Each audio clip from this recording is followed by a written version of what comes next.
In fact, let's bring in Chris. I want to bring in Chris Matthews here, Mika. Because, Chris, you understand politics. It's so strange how things have changed during the era of Donald Trump for the Republican Party. I mean, what I did is what a lot of people would do. And, I knew you're a Democrat, I'm a Republican. I would go on the floor of the House. They all considered me to be a right-wing nut on economic issues especially. I had a 95% ACU rating.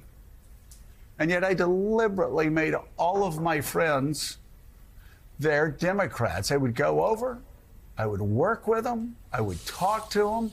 I will tell you, I won't mention any names, but when they stood up and were demagogic, I would go over and I'd say, hey, can we sit down? You just said that we wanted to starve little kids because we're going to have school lunch menus go up 4.5% instead of 6%. That's hurtful. It's not true. Could we talk about that? And they'd sit and talk to me because you build those relationships. Politics is a game of addition. And when it was time to get a bill sponsored or time to do some heavy lifting, I would have my conservative brothers and sisters, and then I'd walk across and find 10, 15, 20 Democrats and get the job done. Yeah. That's how politics has always been until the last 9 years, where with Donald Trump and Trump Republicans, it's like you've got to insult the other side. You've got to be mean to the other side. You've got to attack the other side. And again, all it does is lose elections for them. I just still, Chris, I don't get it. Well, the we-they thing has gotten completely out of hand when you start going after people that don't have children as the enemy. Mm-hmm. I mean, how about young not mothers-to-be or just single women or not married women?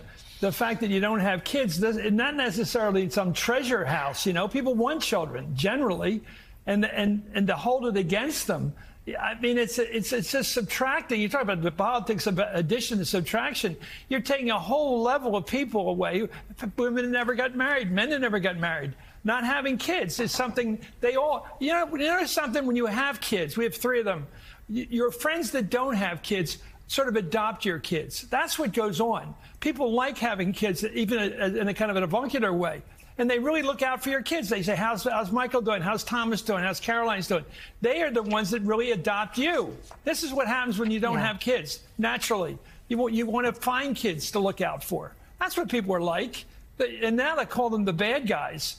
It's about the abortion thing, too, in Pennsylvania. I'm telling you, this Dobbs decision thing in the suburbs, it's going to be a match for the rural areas where they are very, very conservative. And you're going to have a real battle up there. And Trump's behavior, and this guy Vance, who is a complete, I don't know what you call a quick draw. How did he become how did he become a pro-Trumper? Didn't he write a book against the guy? Didn't he make fun, Hillbilly Elegy? Didn't he make fun of the people that were for him? And then he jumped in and became one of them? This is a clown show.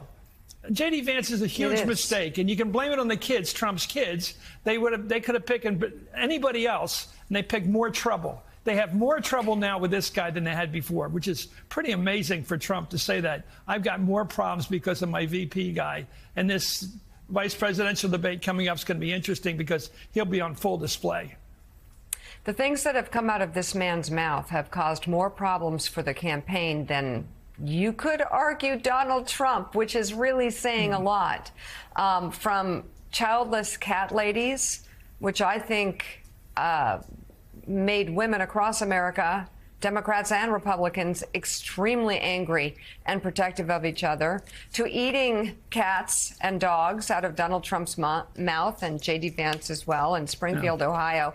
And that's why I'm so confused as to why Sarah Huckabee Sanders would double down and be so, and this to me is such a dangerous behavior, to be so judgmental to other people, to other women. I've never seen that behavior end well for anybody. It backfires, being judgmental.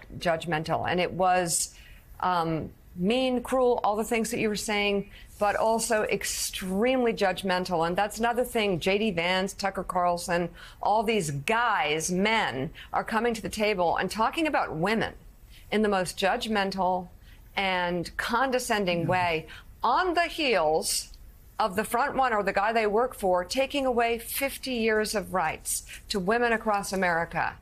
How's that going to work out for them? Well, and again, Chris, Mika says all this, but I'm just want to look at it politically again. Well, that's what I meant. Politics being, a game of addition. I know, but people will see, they go, oh, the libs triggered, blah blah. No, it's not that. It's just the question: why do they keep putting their hand on the hot stove when they know it burns them? Definitely. It costs them votes. They lose elections. You know, I agree, Joe, that hot stove thing's a good example.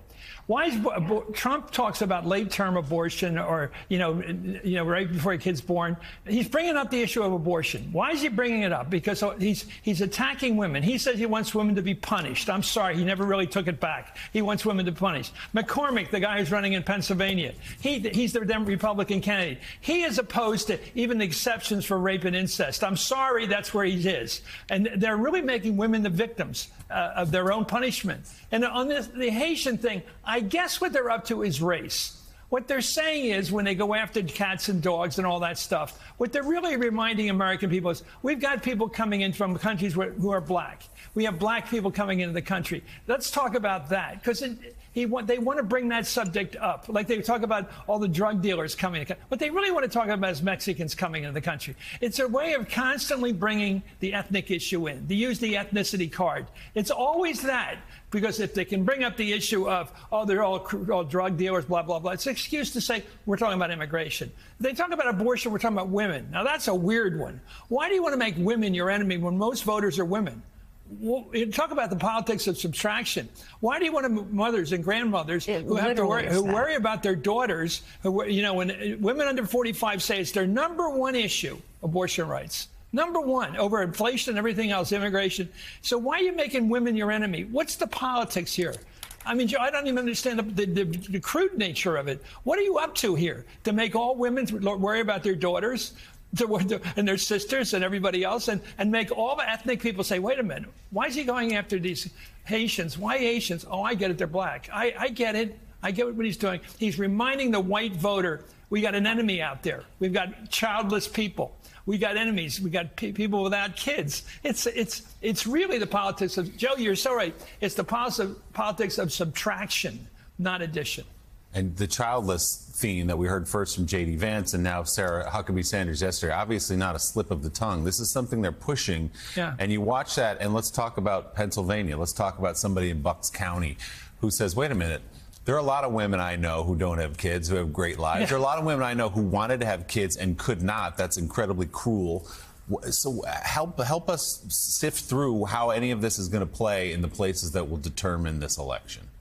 Well, potentially, everything changed when Biden withdrew. You get an older guy, older than Trump. They're both old, obviously. I'm old. I mean, they're clearly old. Then along comes a woman about the right age. And she's got the zest. She's got the enthusiasm, the joy, if you will. She's out there enjoying running. And she's really the kind of candidate we normally vote for. So what does she do? I'm not talking about race. She said, there you go again, the same old tired playbook. That is so smart. That's what Jack Kennedy did with the Houston Protestant ministers in 1960. He said, I am not the Catholic candidate for president. I'm the Democratic candidate for president who happens to be Catholic. So he avoided the issue. He said, look, I'm not going to sit around here as the Catholic. I'm not going to speak for the Catholic Church. I have no right to speak for the church, and they can't speak for me.